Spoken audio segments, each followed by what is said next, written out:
Okay, welcome to the behind the scenes of the larger online bad video. I wanted to explore a bit about how I was researching for the section about how Smash Ultimates Online is terrible, because it is. But I wanted to explain why. So I went to the Smash Finland Discord channel because Finland has its own Smash Bros. Scene Discord server, as most countries do, I guess. I got like very useful information out of there because I got all of these kinds of different links that I had found myself that I shared with with people there, and then they could give their own opinions and experiences about the topic. I remember finding some articles on Reddit and places like that, pointing out that Eastern Europe especially is very like on Nintendo. Like there are not many Nintendo fans there, or at least like people don't really play Nintendo games like Smash Ultimate in there. So then there's the issue that if you only have the Eastern Europe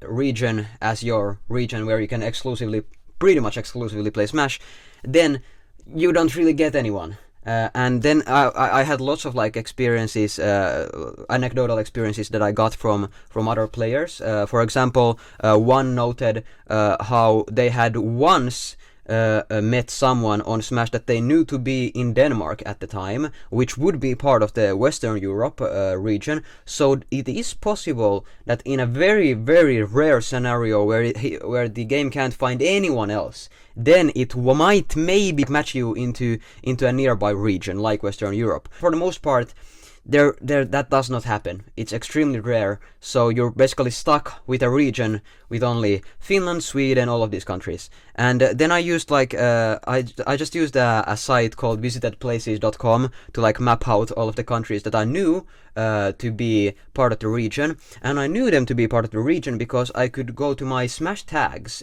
in the inventory in the vault in Smash Ultimate and check which were the most common countries that I found to be in the Smash tags, because it shows the country in it. And it was extremely useful because I could narrow it down to Finland, Sweden, some Russia, some Estonia, some Lithuania. I didn't actually have any Smash tags of Latvia, but I could assume that if there were Estonia and Lithuania in that list, probably there's also Latvia in the middle. Then there's where some Ukrainian, especially lots of Romanian flags for some reason. And then I didn't personally have much experience with Turkish players, but I know from discussions on the server that apparently Turkey is part of the matchmaking region. So that's how I ended up with the map that you see on the video. And it's not a very large map, no.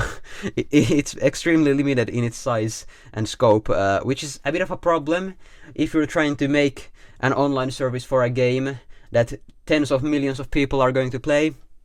But that's just my own 2 cents. Back to the behind the scenes. So let's talk about it.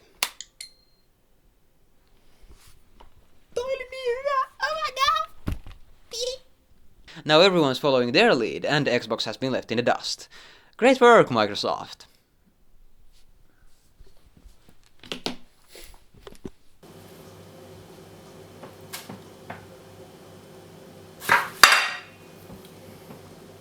Eagle-eyed viewers might have noticed in the actual video that I have quite a lot of channels here, which, if you know, is not exactly a feature of the Wii Mini, which, as I mentioned already in the video, didn't have any online functionality at all. Problem is, it's actually not plugged in at all, and it doesn't have the game in, even though it's here, because I broke this Wii Mini a few years ago, and I think I used it as a coaster or something, and my drink spilled on top of it.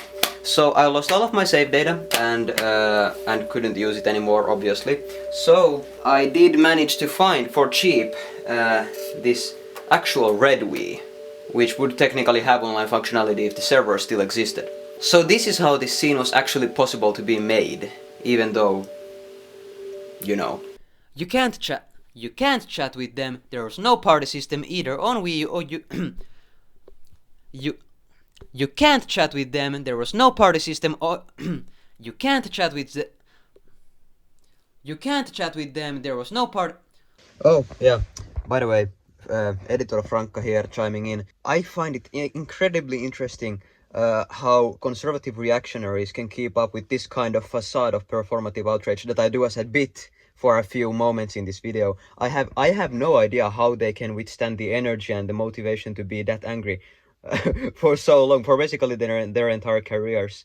It took me like genuine concentration to try and be even like fake outraged about this for this long. So much so that many so much so that many spiritual successors have cropped up trying to follow in its footsteps. So much so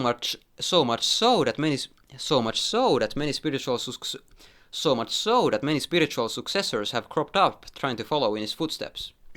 But it'll still always mostly be about the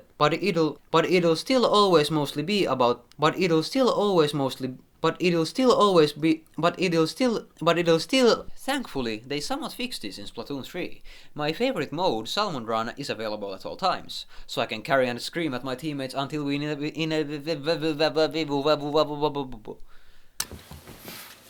Oh, and by the way, if you were wondering, it was actually just pre-recorded footage from a stupid play that I had experienced a few weeks ago. This controller wasn't even connected because then I could actually press the buttons and nothing happens on the screen. So then I could just match them, probably.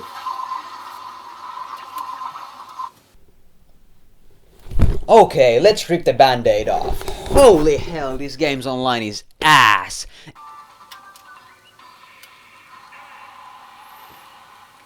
I won, by the way.